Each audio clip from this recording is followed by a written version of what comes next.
Garrett Richards signs a one-year deal with the Texas Rangers. So Garrett Richards, if he's healthy, he's been a pretty decent starter throughout his career. Last season with the Boston Red Sox, 136 and two-thirds, 7-8 record, 3 saves as well, 115 strikeouts, a 4.87 ERA, 1.60 whip and 4 quality starts of the Texas Rangers.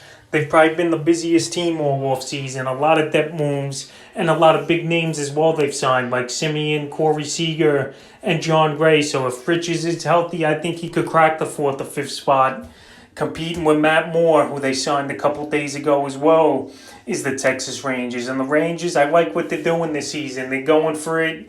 And that AL West isn't all that great. I know the Angels improved a little, making a few moves. The Oakland Athletics, we knew, blew it up, and they traded all their best players over the last few days here. So the Texas Rangers think they got a shot in the West, even though the Houston Astros is still the class of that division, in my opinion. But right here, Garrett Richards, if he could stay healthy, he could be a mediocre 4th to 5th starter for this Ranger team and a spot starter for fantasy owners. Going into the season, he's not a guy I'm going to target on this Ranger team for my fantasy team. But like I mentioned, if you need a probable or a spot guy filling in for a guy on the injured list, then he's a play I would go for. But going into the season with a guy who has a bad track record of staying healthy, I just can't trust Garrett Richards on my fantasy team. But it's a better real-life move than a fantasy move, where Richards, obviously, we saw him close some games out last season, and we saw him be a decent starter for the Red Sox. So the Texas Rangers signed Garrett Richards,